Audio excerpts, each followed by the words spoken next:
Loki posed as Odin for 4 years. Thor has a big sister, and there's a contest of champions. Let's go to Cobbs Corner.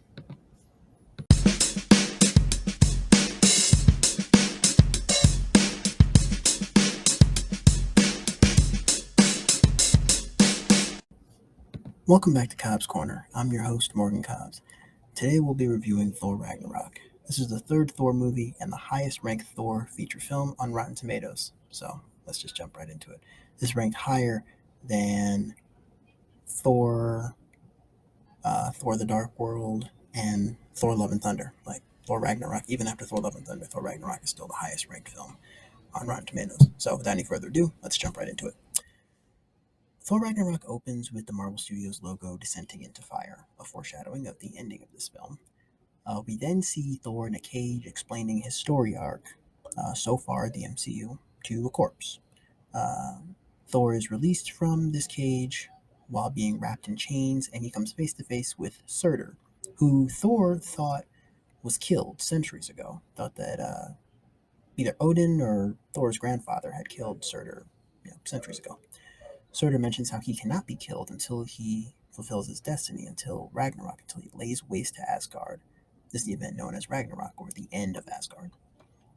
Thor literally, and I guess also figuratively, turns a blind eye to this threat as he swings around in the chains, and he kind of just, writes off Surtur as, like, this isn't going to happen, and he's like, so all you're saying is I have to take that crown off your head to prevent Ragnarok? Got it. Surtur also reveals that Odin is not on Asgard. So Thor summons Mjolnir and escapes from the chains. Immigrant Song by Led Zeppelin plays as Thor fights off Surtur's army and escapes to Asgard on the Bifrost, leaving behind the movie's title on the ground. Like in the ground it says, Thor Ragnarok. Thor returns to Asgard with Surtur's crown and has it locked in the treasure vault in order to prevent Ragnarok. Heimdall is no longer in charge of the Bifrost as he has been charged with treason but disappeared before the trial. Instead, he has been replaced with Skurge, a warrior of Asgard played by Karl Urban, who you remember from the Amazon Prime show The Boys. I'm not familiar with the show. I know he plays somebody on The Boys. I might watch that show at some point and review it. Asgard has now been Lokified, with a giant statue of Loki being erected outside the palace and a play is being performed that romanticizes Loki's fake death in Thor the Dark World. Actor Loki is played by Matt Damon, a nod to his role as Angel Loki in the 1999 film Dogma. Actor Thor is played by Chris Hemsworth, or Chris Hemsworth's brother Luke Hemsworth, and actor Odin is played by Sam Neill from Jurassic Park. Thor points out how the 9 realms have descended into chaos as Odin has sat back on the throne of Asgard, living a life of leisure. Thor throws Mjolnir and places his hand on Odin's neck and says how nothing will stand in the way of Mjolnir as it returns to his hand, threatening to kill who appears to be Odin. Just then, Loki reveals himself to be posing as Odin. Upon this realization, Loki takes Thor to Earth to show him where he left Odin. Loki takes Odin to Shady Acres retirement home, which is now being demolished. Shady Acres has shown up on South Park and in the Ace Ventura Pet Detective franchise, and it's a play on the Ace Ventura Pet Detective director's name, Tom Shadyac. So just a fun little deep cut, pop culture, deep cut, Shady Acres retirement home for those of you who are fans of South Park or Ace Ventura. As Thor and Loki are standing on the sidewalk, 2 pedestrians snap a quick selfie with Thor, and one of them mentions how Jane dumped him. We now know this to be official canon as we saw a window into Thor and Jane's relationship in Thor Love and Thunder. Check out my spoiler-free review of that film.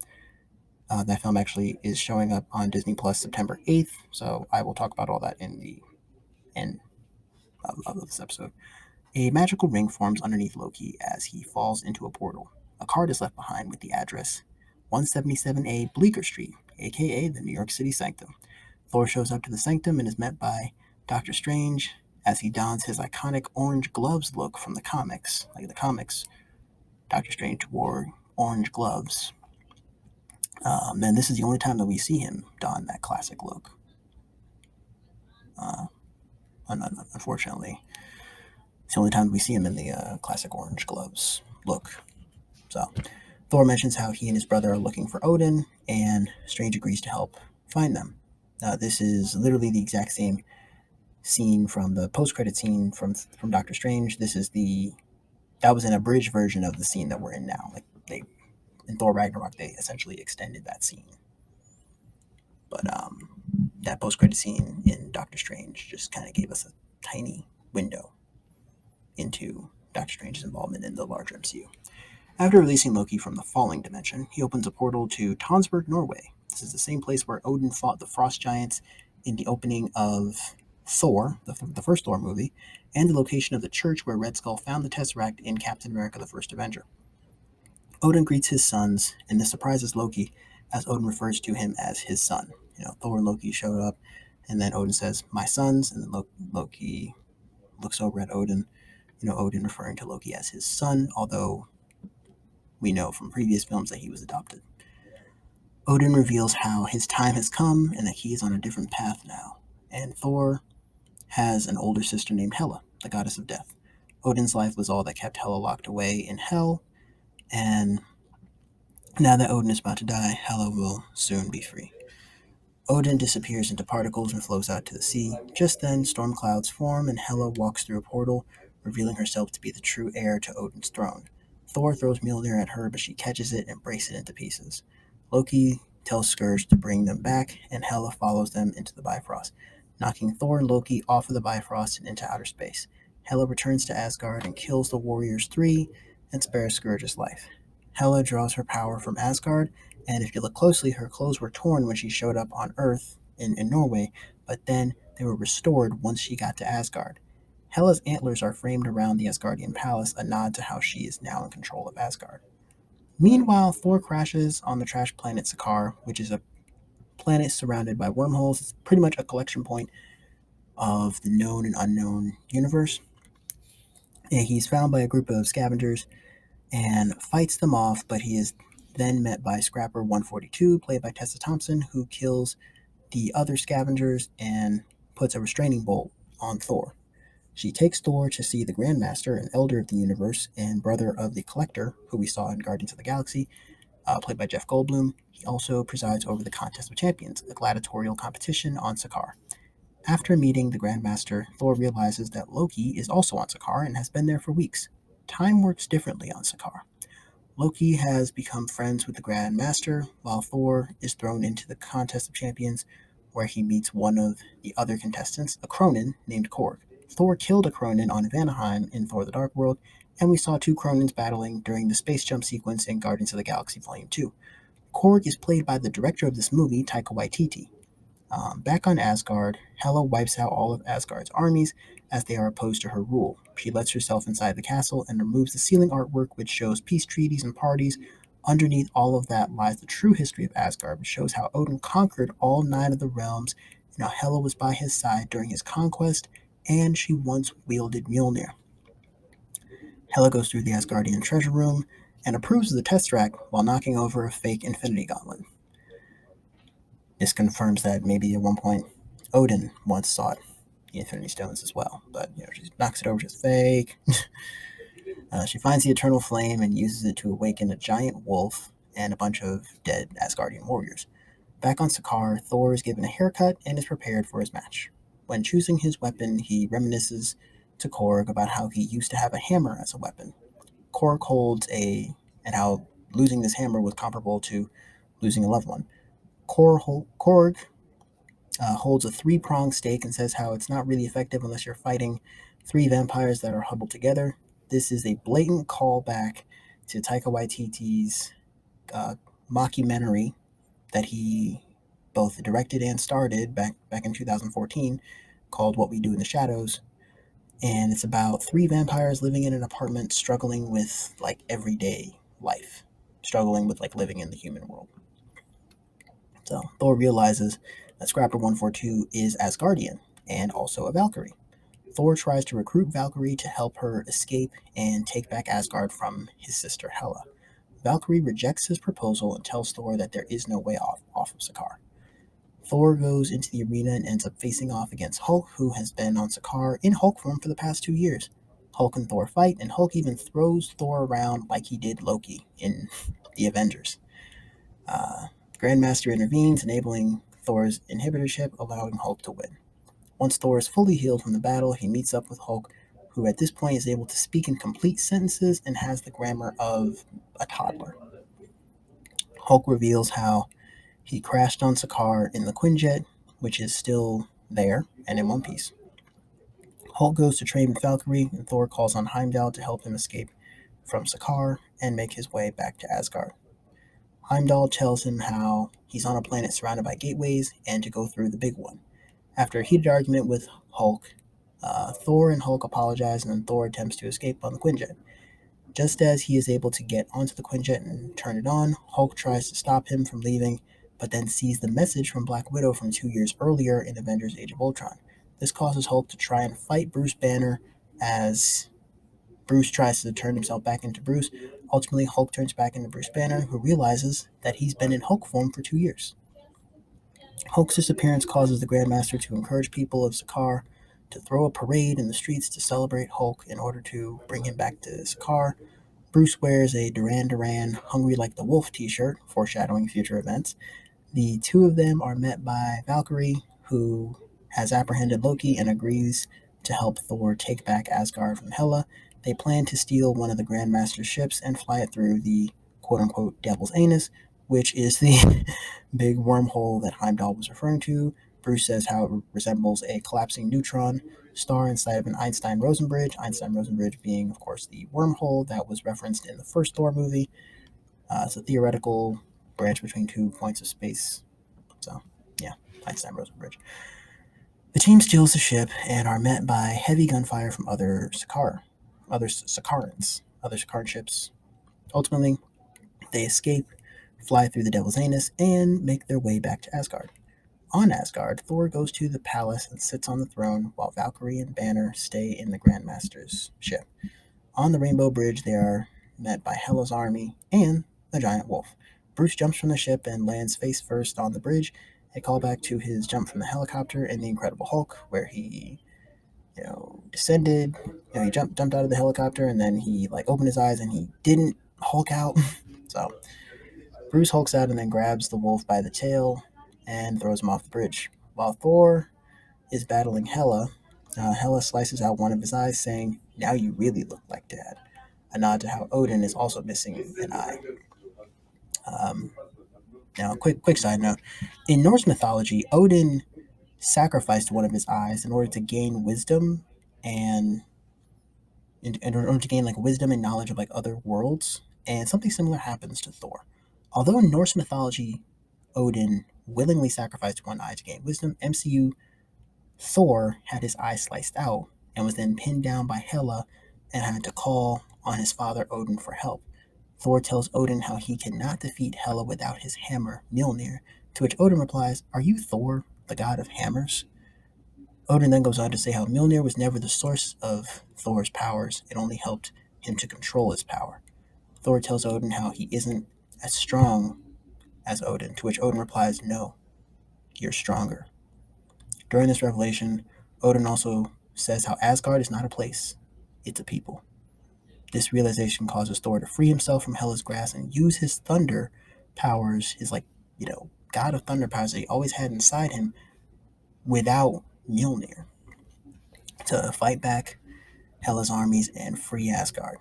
We get my favorite shot in the film, where Thor descends onto the Bifrost in slow motion as Immigrant Song plays, and Thor is surrounded by lightning in full-on God mode. Heimdall reveals himself and participates in what is officially known as the Battle of the Rainbow Bridge. It's officially known in the MCU as the Battle of the Rainbow Bridge. Loki shows up to the battle with a cruiser from Sakaar, which has Korg on board as he screams, "Your savior is here!" And he actually takes on the exact same pose that the Loki statue was in earlier in the film. We saw the Loki statue. We have actual real-life Loki doing the exact same pose. "Your savior is here!" So Loki, Korg, Hulk, Valkyrie, Heimdall, and even Skurge, who has switched sides, now all fight Hela and her armies as the Asgardians make their way onto the ship. Thor realizes that there is no way for them to defeat Hela and save the physical place of Asgard. The only way to get all the Asgardians away from the battle safely is to cause Ragnarok instead of preventing it, since Hela is getting stronger and stronger the longer she stays on Asgard. Loki goes to the Asgardian treasure room and unites Surtur's crown with the eternal flame, causing him to become huge and lay waste to Asgard, destroying everything including Hela and her armies. Thor, Loki, Valkyrie, and Hulk are all able to escape from Asgard before it is destroyed, and Hulk even tries to attack Surtur and fails. It's like, Thor tells Hulk, it's like, Hulk, stop. For once in your life, don't smash. And Hulk replies like, big monster. Hulk, Valkyrie, and Thor, they all like jump up onto the ship and they escape. And then actually Korg has this like really inspirational line. It's like there are strong foundations. We can rebuild Asgard. And then Surtur just like destroys the whole place. Like, nah, those foundations are gone. On the civilian cruiser, Thor finally sits on the throne of Asgard and tells them to set a course for their new home, Earth. The credits roll and we get two post-credit scenes. In the mid-credit scene, we see Thor and Loki kind of talking, and Loki says, like, do you really think that people on Earth would accept me? And then Thor says, I think they would. And then they see Thanos' ship. The Asgardian refugee ship is stopped by Thanos' mothership, which is a prelude to Avengers Infinity War, which is 2 films from now. The end credit scene showed the Grandmaster emerging from debris as he is surrounded by the people of Sakaar who tried to overthrow him, and he commends them on their efforts to stop him. It's like, you guys failed, but, you guys get an A for effort. Everybody played their part. Yay us. So hopefully we will see the Grandmaster in a future film.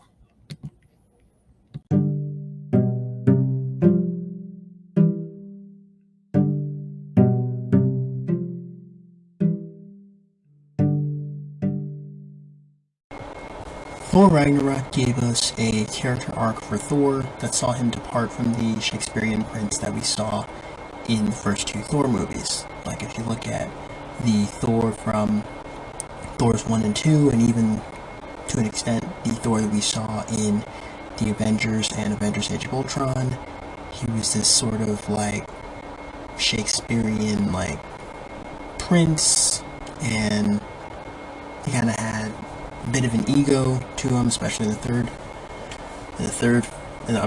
first Thor movie. He was kind of cocky, and how in Thor Ragnarok we depart away from that. Thor goes from being a hammer-wielding, long-haired future king of Asgard who had saved the world numerous times and had served as an Avenger, to him having his hammer destroyed and his ego being knocked down a few pegs. Throughout his time on Sakaar, he's forced to fight without his hammer, and in doing so unlocks his true potential as the god of thunder. Like, you'll even notice that he keeps like one of the pieces of the armor that he had on Sakaar in the Gladiator Contest of Champions. So like, he kept part of that armor because that's now part of his identity.